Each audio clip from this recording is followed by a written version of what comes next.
નમસ્તે મિત્રો.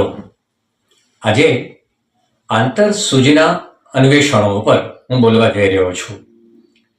આ આંતરસૂચના અન્વેષણો એ એવી વસ્તુ છે કે જે શોધ કોઈ એક વૈજ્ઞાનિકે, કોઈ એક સાયન્ટિસ્ટે કે કોઈ એક શોધકે નથી કરી, પણ સામાન્ય માનવીઓએ પોતાને અનુકૂળ પડે એવા કેટલાક નાના નાના બદલાવો લાવવામાંથી આ દુનિયાને ઘણું બધું મળ્યું છે.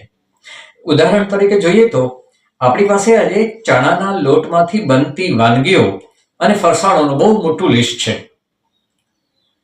પહેલી વાર કોને વિચાર આવ્યો હશે કે આ ચણાને દળી શકાય, ખાંડી શકાય, એને પાણી નાખીને પલાળીને એમાંથી વાનગીઓ બની શકે, એને તળી શકાય? આ બધા વિચારો જેને આવ્યા છે એ શોધક નથી કોઈ એક, પણ માણસની અંતરસૂઝ અને કોઠા સૂજે પોતાને ભાવે એવું, પોતાને સ્વાદિષ્ટ લાગે એવું એમાં નાનું પરિવર્તન કરતા કરતા આજે વિશ્વમાં 200-250થી વધારે ચણાના લોટમાંથી બનતી વાનગીઓ અને મીઠાઈઓ ઉપલબ્ધ છે. કેટલાય આ શોધ ઉપર જ પોતાનો વ્યવસાય ચલાવી રહ્યા છે. આવું જ તે બીજું એ દૂધ છે.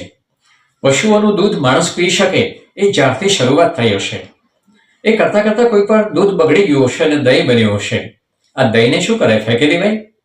અને કોઈકને વિચાર આવ્યો હશે કે આ દહીં પણ ખાઈ શકાય, આ દહીંને ઝરી શકાય, દહીંને વલોવી શકાય અને એમાંથી માખણ પણ મળી શકે. ત્યાં સુધી નહીં, આ માખણને પણ ગરમ કરીને ઘી બનાવવાનો વિચાર કોને આવ્યો હશે?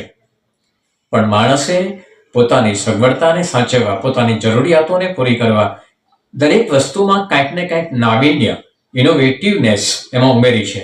આ ઇનોવેશન એ આજે આપણને માણસને કેટલી પ્રકારના સાધન, સગવડતાઓ અને સુવિધાઓ આપી છે. પહેલી ચેર કદાચ પથ્થરમાંથી બની હશે, ખુરશી બેસવા માટે એક આરામદાયક રીતે બેસી શકાય એવી પહેલી ચેર કદાચ પથ્થરથી બની હશે, પણ એ વિકસતા આજે હજારો પ્રકારની ચેર, એ રિવોલ્વિંગ પણ હોય, પૈડાવાળી પણ હોય, કેટલા પ્રકારની ચેર આજે આપણી પાસે ઉપલબ્ધ છે. ગુફામાં રહેતો માણસ એનું ઘર હતું અને એમાંથી આજે 25-30 માળની બિલ્ડિંગો બનતી થઈ. આ આપોઆપ થયું નથી. માણસે પોતાની સગવડતા, સુરક્ષા વધારવા માટે આમાં જે ફેરફારો કરતો ગયો એ કરતા આજે આપણે 25-30 કે 100 માળની બિલ્ડિંગો સુધી પહોંચ્યા છીએ. હું તો એમ કહું છું કે બુર્જ ખલીફાનું મૂળ કોઈક ગુફામાં છે.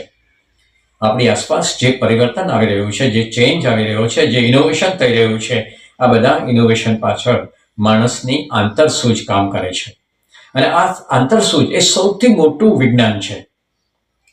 આપણે જો આ વિચારતા રહીએ કે મારી આસપાસ જે કાંઈ છે એને વધારે સારું, વધારે બેટર, વધારે ઉપયોગી બનાવવું હોય તો શું થઈ શકે, એમાં શું ઉમેરી શકાય, એમાં શું ક્રિએટિવ કંઈક એડ કરી શકાય, આ જો વિચારતા થઈએ તો આપણી સામે એક બહુ મોટો પડકાર અને બહુ મોટી તક પડી છે. હવે મેનેજમેન્ટ સાયન્સમાં કાઇઝેન નામની એક મેથોડોલોજી અને કન્ટિન્યુઅસ ઇમ્પ્રુવમેન્ટ સિસ્ટમ નામની એક સિસ્ટમ આવી ગઈ છે કે જે ઉદ્યોગોમાં કામ કરતા કારીગરો, મજૂરો અને મેનેજર્સને એક નવા વિચારો આપી રહી છે કે રોજ તમે એવું વિચારો કે તમે જે કંઈ કામ કરી રહ્યા છો, તમે જે સાધનો વાપરી રહ્યા છો, તમે જે ભોગવી રહ્યા છો એમાં વધારે સારું બેટરમેન્ટ, આ ચેન્જ ફોર બેટરમેન્ટ, કાઇઝેનનો ગુજરાતી ચેન્જ ફોર બેટરમેન્ટ કર્યું છે. એક ચેન્જ એવો કે જે તમને વધુ સુખ, વધુ આનંદ, વધુ સરળતા, વધુ સ્પીડ આપે.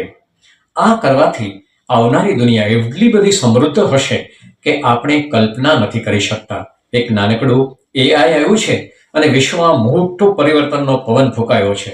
આ હજુ છેલ્લું પગલું નથી. આવનારા દિવસોમાં શું આવશે એની આપણે કલ્પના ન કરી શકીએ. માટે મિત્રો, તમારી પાસે જે કંઈ છે, જે સાધનો ઉપલબ્ધ છે, જે સંસાધનો છે, જે કૌશલ્યો છે, જે શક્તિ છે, જે ઘર છે, જે પરિવાર, જે વસ્તુ તમારી પાસે છે એનો વધુ સારો ઉપયોગ, વિકાસ માટે ઉપયોગ, સરળતા માટે ઉપયોગ કેમ કરી શકાય એ જો તમે વિચારતા રહેશો તો તમે સમૃદ્ધ બનશો, ખૂબ આગળ આવી શકશો. મિત્રો, ભગવાને આપેલું મન, આંતરસૂઝ ને સાચા રસ્તે વાપરીએ તો આવનારી દુનિયા સ્વર્ગ સમાન હશે. Thank you. વિચારો અને આગળ વધો. મારી આ વાત આપને ગમી હોય તો લાઈક કરશો અને મારી આ ચેનલને સબસ્ક્રાઇબ કરશો એટલી વિનંતી. Thank you.